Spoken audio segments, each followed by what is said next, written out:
Joe Cook here with Kyle OQuinn following a close win for you guys, 74-71 over North Carolina Central. Kyle, 13 points, 12 rebounds, 6 blocks. You tie another season high, but you were playing late in the game with 4 fouls. How are you able to do that in such a clutch situation there with the Eagles coming back? I know my team needs me on the floor late in the game, and if I foul out, I mean, it puts our team not to a disadvantage, but we'll be better off with me on the floor. So I know how important that is. But I think with 4 fouls, I play how I should be playing all game. I think with a low amount of fouls, I play too aggressive, overly aggressive, trying to get everything. And when I play with 4 fouls, it's more of, I know to get this shot. I should get this shot. Let me back off this shot. I play smarter with 4 fouls. I mean, I should be playing smart with no fouls, but I just become a smarter basketball player. And those free throws down the stretch, I mean, the last 7 minutes of the game, free throws just so important with both teams in the bonus and the double bonus as well. We lost some games because other teams hit free throws and we didn't. So we know how important it is. And I guess this week we did a lot of free throw shooting. Everybody knew how important it is. So I guess everybody went to the line with their knowing like they had to put it in. And you come out and able to get back-to-back wins first time this year. How does it feel, especially to get in a win like this? Back-to-back wins, that always feels good. Win-loss, win-loss, win-loss. You never know what you're doing right or wrong. So now we're doing something right. 2 wins in a row, we're doing something right. Here with head coach Anthony Evans following the 74-71 win over North Carolina Central, excuse me. Coach, I mean, you're at 17 points with 7:30 left in the game, and then that lead dwindled down to 2 points. What are some of the things that factored to that? Well, defensively, I think we didn't handle the screen and roll very well.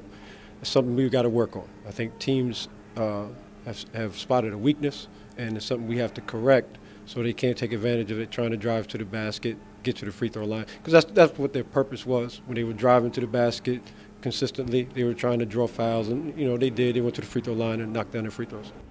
And speaking of getting to the free throw line, both teams in one-on-one situation at about the 7-minute mark, then you get in the double bonus for both teams at 4 minutes. How much of an impact did that have on the game for you guys? Well, every time there's a foul call, you know, obviously they're going to the free throw line, and it cuts into a lead.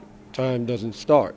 You know, they get to score points with the clock stopped, and it was something that we had to play defense without fouling. You know, a couple times down the stretch we did that, but more times than not, they were at the free throw line. And even those situations, we've seen clutch defensive plays. Aleek Pauline on Lamont Clement as well, and McCauley as well. Dean up C.J. Wilkerson down the end, and then Kyle OQuinn playing with 4 fouls. Talking to him earlier, he said he feels he plays smarter with 4 fouls, even though he should be playing smart the whole game. Yeah, before he gets to 4 fouls, I want him to play smart. But it was a good team effort. You know, Rodney and Aleek, they're good individual defenders, but I think team-wise, we've got to do a little bit better job so they don't have to work as hard.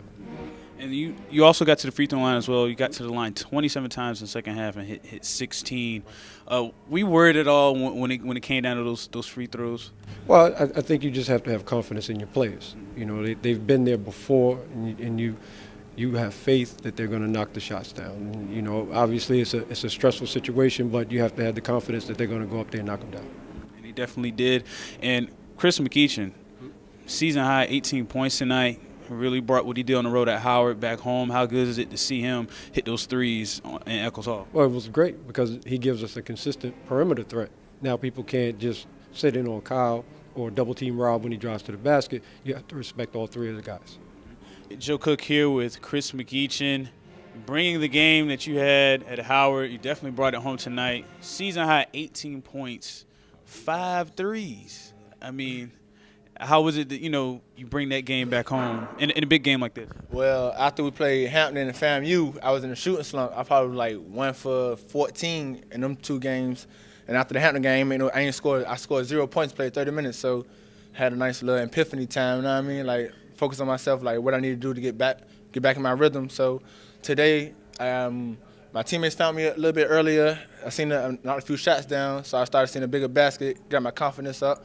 Then after that, ain't no stopping me. And how is it to see Kyle OQuinn? He's playing with 4 fouls.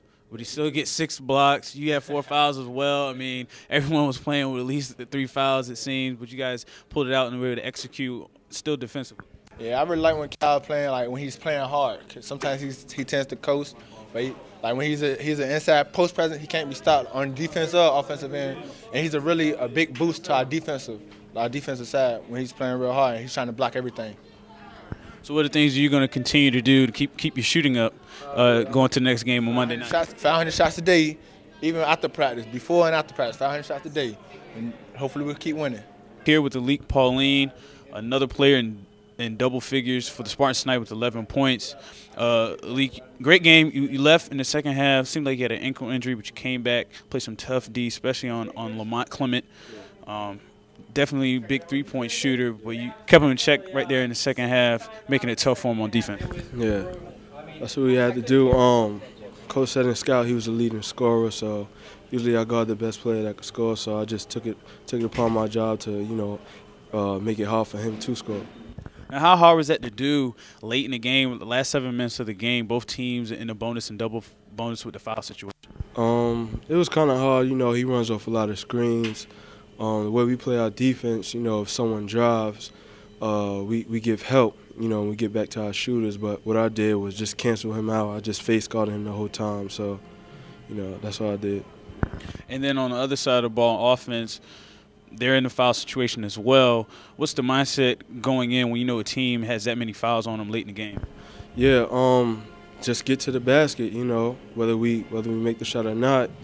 We win the game for the free throw line. I actually missed a lot of free throws. We did a good job pulling it out, but just getting to the free throw line to finish the game off. Well, don't be too hard on yourself. You only missed 3, and it may have came late in the game there. What was the mindset of the team as the Eagles charged back? You guys were up 17 points in the second half, and that lead dwindled down to 2, even 1 late. Yeah, we was just focusing on just winning the actual game. We needed this win. One of our biggest problems is, when we have a lead, just stepping on the team and making that lead bigger. I mean, I think we was up 15 points, and they came back on us. So we definitely got to fix that in practice. Even though there were some mistakes there, how does it feel to get a win like that on your home floor where you were up, yet you held off the opposing team? It feels good. It feels good, man. North Carolina Central, that's a good team. I think they'll do some good things in the MEAC, but it just feels good to get that win. Going into Monday's game. Right. Back-to-back wins for the Spartans, and they host South Carolina State on Monday. For more NSU Spartans, as always, NSUSpartans.com.